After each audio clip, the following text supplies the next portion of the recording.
What's going on, everybody? Welcome to Jacked Ramsays After Dark. Danny Marang here. No Brandon's break. He's been asleep for 5 hours. It is 12:07 a.m. in the morning. That's what happens when you go to overtime and you have to drive an hour home. So that's where we find ourselves right now. The Blazers win tonight, or actually, I guess you should say last night, 115-113 against the Memphis Grizzlies. In overtime, the Blazers outscore the Grizzlies by 13-11. I'm surprised there were that many points scored in that quarter or in that overtime period, because by God was everybody fried. Looking at the minutes tonight, Shaden Sharpe, game high, team high, 46 minutes, 26 seconds. They were able to buy Shaden a little bit of rest. Malcolm Brogdon, 44 minutes, 21 seconds. Jerami Grant, 43 minutes, 44 seconds. Deandre Ayton, 36 minutes and 16 seconds. Also, rookie Tamani Kamara, 31 minutes, 29 seconds. That's a lot of time to play for just those guys. It was a combined, I would say, team effort, with the scoring load falling significantly on Shaedon Sharpe, Brogdon, Jerami Grant, DeAndre Ayton. This was an ugly game. The Blazers, with their last shot, finished over 40% from the field, 40.6, shot 28% from three. But something that we've come accustomed to here is they're kicking the crap out of their opponents at the free throw line. Tonight they finish 36 free throws to 13 for the Memphis Grizzlies. That is the second time we've already seen this where the Blazers have outshot their opponents significantly. This happened in the Detroit game as well, where it I don't know how much different it truly was. I'm looking at the available data. The Blazers currently are, 10th? 1, 2, 3, 4, 5, 6, 7, 8, 9, 10. 10th in drives per game at 49.2. What's interesting about this is those drives are not adjusted for pace. If I were to adjust that to pace, the Blazers are playing, last I looked, the slowest or the second slowest pace in the league. Let's do a little investigative work here. Teams, stats. This is great on air. Advanced pace. 26th. So 98.95. They are grinding teams into dust. That's the world that they're living in. I don't know if there's a ton of sustainable stuff here, but it's interesting nonetheless. Run through this game here real quick. The Blazers actually had a good first quarter. I would say it's their good first quarter of the season. They outscored the Grizzlies 33-26. It wasn't any indication of what was to come. The Blazers shot 52% in the quarter, shot 50% from three, got 9 free throws, dominated the glass, matched them assist for assist, took care of the ball. Everything you wanted to see, you're like, all right, this is fun. Keep in mind that the Memphis Grizzlies are missing John Morant, Derrick Rose, Brandon Clark, Santi Aldama, and Steven Adams. Okay. I'm channeling here. I am not trying to poo-poo anything the Blazers have done so far this season. I am not, because I still pretty strongly believe that it's going to be a rough season because of the outliers that you've seen. They beat the Toronto Raptors, where I believe they shot 13% from three, where if they shoot like even just normally below average, they probably beat the Blazers. The Detroit Pistons, they outshoot them 3-1 from the free throw line. The Memphis Grizzlies, they outshoot them 3-1 to the free throw line. 2 games is not a trend, but it's making my go, are the Blazers a team that are going to get to the free throw line a ton? And like I said, with that drives number, They're 10th in the league in drives, but if they're playing at that slow a pace, it kind of means, hey, they're getting under 100 possessions a game, but in those 100 possessions, 49 of them are drives. Do the math. You're getting essentially half your possessions are coming out of drives. Coming into tonight's game, I believe the last time I looked, Deandre Ayton had been posted up 7 times. You know what? While I'm going here, I will click on and update my synergy and additional stat columns here as it pertains to the Portland Trailblazers. Let's see, teams, because I can actually pull these and actually kind of see where things stand. Play types. So I put this up the other day. The Trailblazers, I hear a lot of people get very mad about they're doing too much isolation, and I would argue no, they're not, because it's the one thing that they're actually remotely good at when it comes to scoring. In the spot up, that's their number one possession type, so drive and kick kind of situation. They are dead last in the league in points per possession at .776. That is egregiously bad. You should quite literally be double that. And again, there's only been 6 games played. The number one team in points per possession is at 1.18. The Blazers are at 0.776. Yikes. It's good that they're getting spot up looks. The problem is they're not hitting them. Okay, their second most run play sets is pick and roll ball handler. They're at .743. For reference, Damian Lillard led pick and rolls for about 1.1. Okay, they are in the 23rd percentile. Let's go ahead and open that up real quick. Let's see. We go to the old leaderboards, puts them at 23rd in the NBA. Okay. Double check that. No. The points per possession is all jacked up. There we go. Come on, sort correctly. Thank you. 23rd. Number one would be the Clippers at 1.18. Okay. You guys getting what I'm picking up, what I'm putting down here.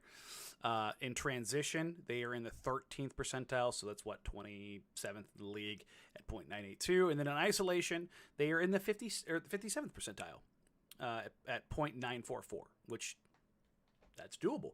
Which is why you see the Blazers kind of leaning towards some of the isolation stuff, particularly as it pertains to Jerami Grant and Malcolm Brogdon.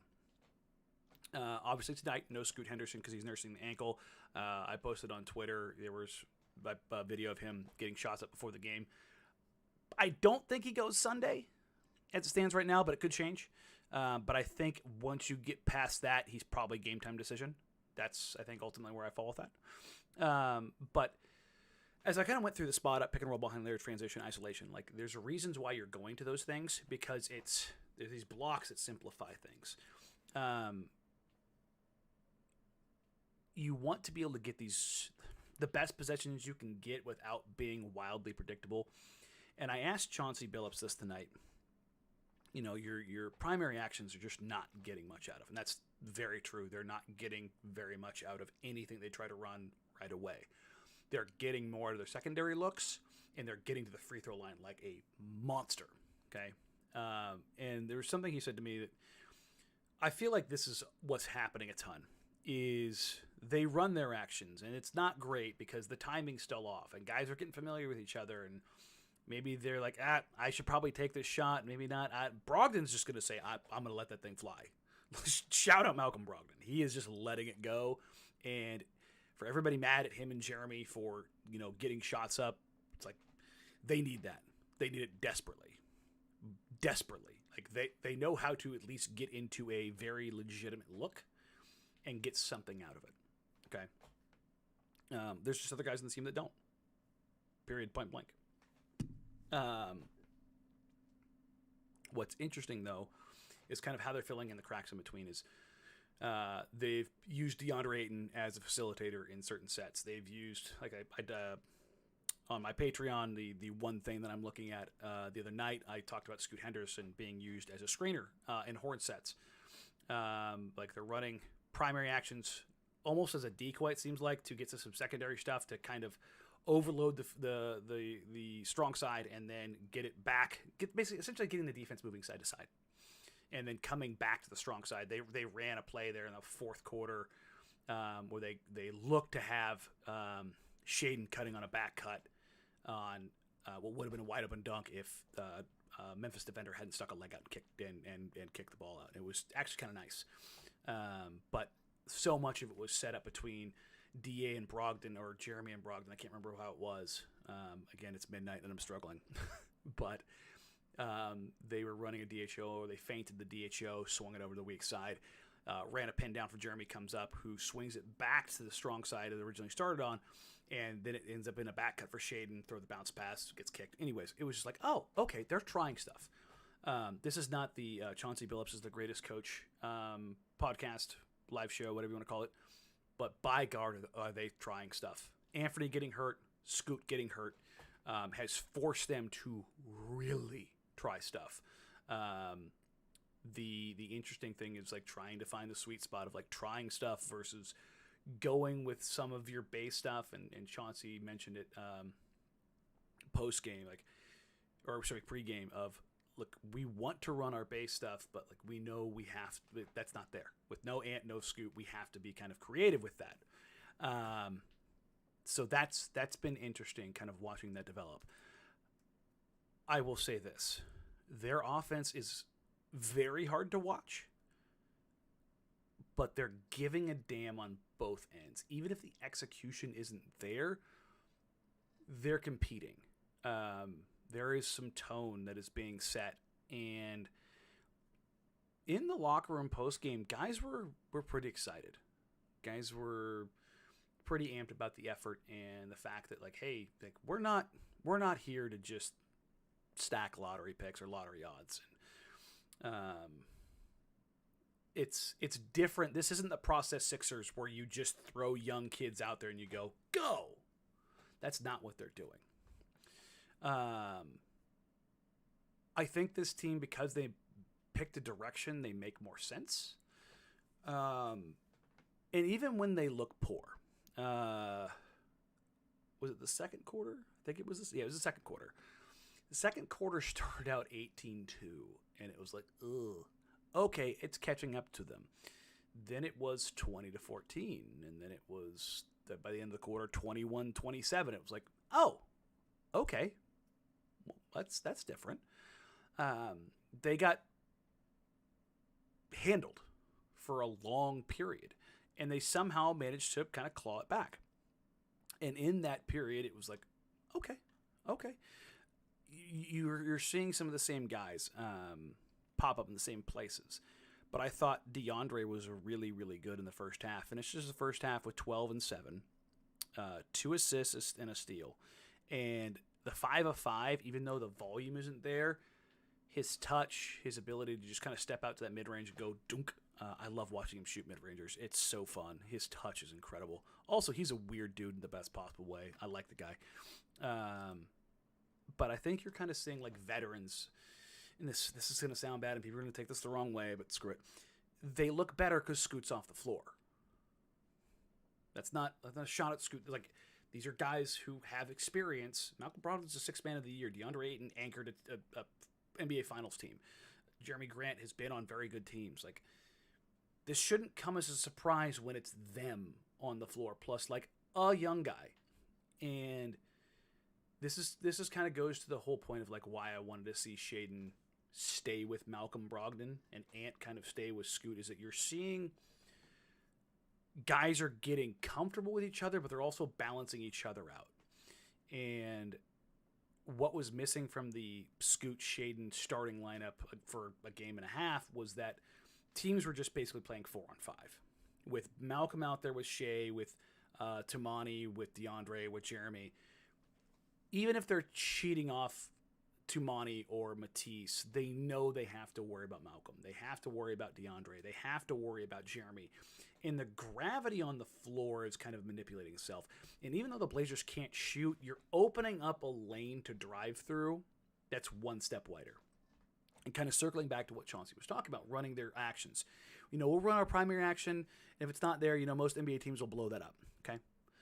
Our secondary action, if we can't get something there, he goes, so what I tell guys is I just want to see them get into the paint and make something happen. And well, now half your possessions are essentially drives. Somebody's putting the ball and attacking the paint, whether that's Shaedon Sharpe, whether that's Malcolm Brogdon, or that's Skylar Mays. They are getting downhill and putting the pressure on defenses. That is different from running a lot of spread pick and roll. Now, I don't know how long you can last in the modern NBA on a diet that is based on generating free throws. 36-13 is such an insane difference. 9 of 32 from 3, 28%. They shot 41, 28, 78.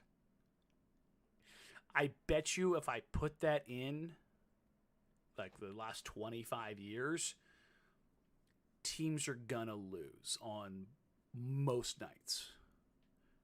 But the interesting thing about this team right now is that they are competing on the other end. Legitimately. Now, there were times tonight, and Shaden's going to catch a stray right now just because that's the way this is going to go, because it's one of the ones, actually not one, it's two of the ones that stood out. Desmond Bane got open in transition twice, and there's a Shaden who was very good in the second half again, but defensively, ole. Look, Desmond Bane is enormous. He is jacked. His traps have traps, okay? I wouldn't want to get in front of him with, my body, with him having head of steam.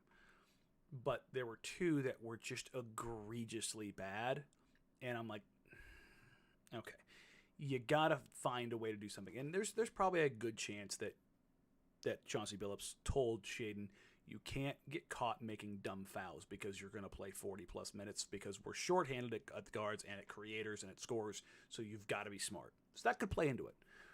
But those are the ones that really stood out as bad possessions. Even when they made mistakes, and I know Chauncey's proud about this, is they are competing even when they screw up. They're making their mistakes at 110%. But there was another thing, and I'm going to write about this either tonight or tomorrow morning. Probably tomorrow morning because I'm exhausted. So one thing, if you've done the watch parties, I've kind of called out the activity of Shaden Sharp defensively. Look, like I said, I'm getting the compliment sandwich here for him. When the ball's away from him and say he's up top, and weirdly enough, they didn't run as much 2-1-2 zone tonight. They were more man principles or more switchy tonight. But there's this Shaden has this natural inclination to make reads and dart for turnovers, for forcing steals and getting deflections. And his deflection rate is up. His steal rate is up. Let me actually pull it up since it's probably reset now for including this game. Defensive rebounding.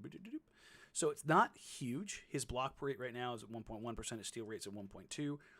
But what stands out is just the activity itself, not necessarily the steals or the blocks. No matter what, I don't really particularly care about those. But I asked Shea about it before the game, and I was like, "Are you aware your activity's up?" And he's like, "Well, what do you mean?" And I love Shaden because he'll always kind of follow up with like, "Oh, what do you mean?" But steals, deflections, his getting in passing lanes, and I ask him, "Is this something you're actively trying to do?" And he just kind of smiled. He's like, "No, it's just really just kind of happening. It's like I understand things better." And so, which, I think that's probably even better to hear, is that natural movement is just what's happening. That's that growth, that's the knowledge, that's the anticipation, knowing that if the ball goes here and then you can see that a screen's being set, or a down screen's coming to the other side, that the ball's probably coming back to your side, and if you read it right, you can gap it and get out, and you're in transition, you've got free points, right? But the thing about it is, if it's becoming natural and it's not this thing like, oh, I know, I'm waiting for this, I'm going to try to kind of figure some things out, it's different. It's reading and reacting as opposed to like waiting for it. And so I wanted to get the other side of this. So I asked Chauncey after the game, is this something you're specifically focused on with Shaden? And he said, no, Danny, here's what we do. We have what we call hawk and talk. And he talks about hawking is getting out, getting your arms wide, getting in position, talking, being active defensively. And he said, when we're in practice, when we're running through stuff, Shaden is our number one guy when it comes to hawking. His length, his athleticism, his burst, his anticipation, like he's got it. Like Chauncey just kind of gave me the little turn and and everybody knows about Shaden's otherworldly athleticism, but like it's when you manage to put those two things together, that otherworldly athleticism and the IQ and the anticipation. And you're starting to see these little moments that they're not indicative of like he's a superstar in the making, but like you start seeing the outline of that framework of what we saw last year was Shaden can score and he can shoot. Okay. But beyond that, there wasn't a ton of creation. His handle definitely needed some work. He was always going to go right. As great as he was as a dunker, getting to that spot without being set up is something that he needed to work on, which shouldn't be a surprise. The last time he had played basketball was coming from the EYBL. He didn't play in college, and he was 19 years old. Those are all expected. But he's starting to put the skills together with the athleticism and the preternatural, insane gifts that you're starting to see those moments pop up more and more and more, and you're just kind of looking around. I asked a couple guys in the locker room tonight, what's different about Shea? And they just go, he's putting it together. Like some version of that. And it was all followed with like a head turn and like a, you know what I mean? Like this is not, me trying to get guys on video talking about how good or how Shea's like, you could just, everybody, whether young guy, old guy, they look at Shea and they go, he's got it, and he's getting his opportunity and he's putting it together. And he's going to have more than just a score. And he's doing it in different ways. He's doing it on the catch. He's getting downhill. I thought when you saw him in the fourth quarter and in overtime, let's talk about the fourth quarter, right? The Grizzlies shoot 61%. The Blazers shoot 40%. They go 1 of 7 from 3. And my God, had any of those threes fallen, the Blazers wouldn't have had to go there. 4 of them rattled out. It was very dumb. But you look at the shots that they generated, right? And there was nothing there that you're like, okay. Shaden Sharpe in the fourth quarter did not attempt a shot. If you're in your mind, does that sound right? Probably not, because Shaden was involved with everything, getting downhill and creating. What's interesting is, not only did Shaden not take a shot, he also didn't register an assist. And I don't necessarily like it, but it shows you the impact a player can have without doing something in the box score. He was generating basically all of their looks. It was between him and Malcolm in some facet or another, whether he was the initial driver or the secondary guy getting downhill and collapsing the defense that led to kickouts to Malcolm Brogdon threes, Jerami Grant threes. Even though they didn't hit him, they were great looks. The good news is Shaden also got downhill and did get to the free throw line. And I will say this bluntly, and I'm sorry for doing it. When Shaden Sharpe went to the free throw line with a chance to basically send them to overtime, I said, he's going to miss one of these. He's going to miss one of these because Shea's free throw percentage last year was not great, and it didn't match how good he was as a shooter. And I was like, is he going to get over that? And he stepped up there and knocked him down. Blazers fans are chanting MVP, MVP, MVP. It was incredible. A big balls moment. Like, it was like, okay, that's pretty impressive. But what you see in overtime, and I want to give Shaden his flowers here. Okay, I talked to Shea post game in the locker room, and he sounded like shit. And I don't mean like he said stupid things. He's sick as a dog. He's hyper congested. He's been sick for a couple of days. For him to play, how many total minutes was it again? 46 minutes and 26 seconds. 46 and a half minutes. So, number one, Shaden had a great line tonight when he looked at his minutes. He goes, I played 46 minutes and they told me I didn't know and I had to ask how many minutes were in a game. I love this man. Absolutely incredible, and with incredible lines, right? But he gets into that overtime at 42 minutes played basically, and goes 2 of 3, knocks down the 3, gets to the free throw line, gets the steal. And let's not forget, the reason they were able to get to overtime is because Shaden Sharp closed 30 bleeping feet, elevated, and sent Luke Kennard's shot into the stands. He...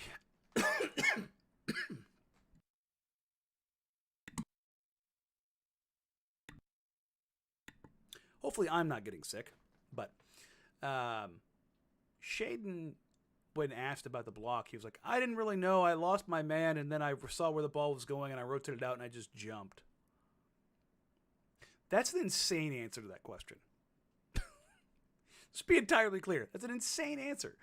I just jumped and I blocked it. And it's like, I was talking to a couple other guys, and I likened it to like a superhero. It's Spider-Man getting his powers and testing out the limits. I wonder what I can do. Like, he isn't aware truly of what he can do yet. And it's like mostly just like trying things to see what happens. And what happens is dope shit. That's basically what I keep coming back to. This game was ugly. Every game they've played this season has been ugly. But there is an identity coming out of this. Not so much offensively as much as just kind of they're grinding guys. I mean, Chauncey Billups is playing Toumani Camara. 3 straight opponents. He has put him on Scotty Barnes, Cade Cunningham, Desmond Bane. Okay. Desmond Bane was having a game. Ended up with 33 points, 7 assists, 8 rebounds, 4 steals, 3 blocks. Okay. 13 of 26. 3 of 9 from 3. Like, on 45 minutes with the entire Blazers team knowing what he's going to do. Okay? And he still got it done. Jaren Jackson Jr. had one of his best shooting performances I've ever seen live. 11 of 17 from the field, 5 of 8 from 3, 30 points, 10 rebounds. That's right, 10 rebounds for Jaren Jackson. 3 assists, a steal, and also 3 blocks. What's insane about this game is the Blazers and Grizzlies, as ugly as this game was, crap, I am losing my voice, is that it was played pretty cleanly. 17 turnovers for the Grizzlies, 14 for the Blazers. And when you consider both these teams, their lack of primary creators, the defensive players that each team has, like Bane's a damn good defensive player, Jaren Jackson, obviously defensive player of the year, Marcus Smart, defensive player of the year. But the only one on the Grizzlies isn't like a plus defender that's in their rotation is Roddy and Kennard. So, and the same for the Blazers. Jerami's good defensive player. Brogdon, Sharp can be. DA's, Kamara, like Tease, Time Lord. Like the weakest defender in this group is probably Skylar Mays. So, all of this is to say is, in talking to the Blazers during this offseason, once they made the Dame trade and kind of understanding which way they wanted to go, the same thing that was reiterated over and over again from everybody I talked to in the front office. We want to be bigger, longer, stronger, more athletic, more defensive-minded. We want to be grittier. We want to be grindier, grimier, uglier. And the shortcomings they know they have, playmaking, shooting, they will try to find them somewhere along the way. That doesn't mean it's going to be this season. Doesn't mean it's going to be this trade deadline. Doesn't mean it's going to be this summer. But they've done though. We have like shooters. Let's try to figure out everything else. They're trying to go the other way.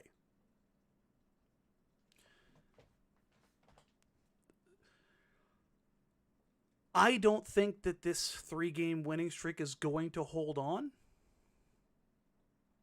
I think they're in for a pretty serious correction because I find it very hard to believe that a team that can't shoot at all, can't shoot threes, and is relying on generating free throws is bound to have some correction. I could be wrong. Could be entirely wrong. But the framework of this team, the identity, and the things that they're trying to do, even though it's not great, even though they're lacking in certain areas, you can see it. You can understand what they're trying to do. I want to see how they look on Sunday. From the sound of it, Shaden's not the only guy that's sick. Tease was sick. Everybody kind of had something kind of going on. It sounds like it's something that's just running its way through the locker room, unfortunately. It's that time of year guys have kids. They're around the little germ factories, and if one guy has it, it just gets around the team super quick. But let's see how they look when things kind of settle down. I want to give a little shout out to Malcolm Brogdon. 24, 10, and 7 with 3 steals on a night where he shot 6 of 19. Like, he just kept going, and they needed him to. And he got to the free throw line, goes 10 of 12, and is able to save the night because he got to the free throw line so much. He was 2 of 9 from 3. My God, him and Jerami both had 3 shots roll out endlessly. And that's the thing is, I think that there's something about this team that is carrying through. That Chauncey Billups and Roy Rogers, that like their ethos, so to speak, their identity is starting to show through. I may change my tune when they, get folded by 20 again, like they did against the Clippers and the 76ers when they're playing better competition and teams that aren't missing guys, or you have some kind of weird variance. But there's stuff here, and it's always easier to talk about the stuff and enjoy it more in the wins for sure. But even in the losses, with the exception of, again, to the Philly and Clippers games, even in the Orlando game, like they competed, even though and again, they are not shooting well. They haven't shot well really in any game. And I don't think that's going to change. And that's why I think that their ceiling is pretty low. But I think you can see, like, Deandre Ayton is getting integrated. He's shooting well. He's rebounding well. He's creating and playmaking. He's getting blocks. He's getting steals. It's another guy who DeAndre Ayton had 3 more steals again tonight. He had 5 steals last game. The night before that, he had 2. I think against Orlando, he didn't have any. And I think before that, he had 3. He's been incredibly active. And those are again, blocks and steals do not equal good defense, but they typically equal activity. I think there's something to that with DeAndre Ayton trying to figure that stuff out and trying to kind of rebirth himself, so to speak, here in Portland. Just trying to be a little bit more active, be a little bit more involved, but it's also probably the way the Blazers are using him. So I'm rambling a lot right now because, 1, my brain is everywhere. 2, I have a lot of thoughts in my head. 3, I'm again very tired. But I like what they're doing. I do. Are they the best team in the league? No. Do they have really serious flaws? Abso-friggin-lutely. Are they fun? Yes. And this is what we talked about for so long, that if they take a path, even if they're not good, if you can see the bones of what they're trying to do, you will be able to enjoy it even in the bad nights. I still don't think they're going to hit the over. Shout out Casey Holdall, who keeps beating on me because I did take the under. I think it's going to get very tough for them. I think they're going to come back earth through a couple different things. But if I'm wrong, so be it. It's fun. It's a fun team. I am going to dive into a kind of a breakdown video, what we've seen from Shaden over the next couple days. I will end up cranking out my one thing I like from this game. There's actually quite a few things I like from this game tomorrow morning. For those that are unaware, if you go to my Patreon, patreon.com/Jacked Ramsays, every game I put up an article with video clips breaking down something, an idea that I like from every game. Those are free. I wanted to kind of like give something there And if you subscribe, you'll get to the additional long form stuff that I do every week, and everything goes along with that. So thank you all for being here. I am tired. I am going to go start writing some thoughts down, and then I'm going to pack this up. We're back Sunday. Probably Monday, Brandon and I will do a mailbag show, and we'll have like a couple more games to go through. And then we'll go from there. Everybody have a wonderful, wonderful night. Take care. Talk soon. And have fun. Bye.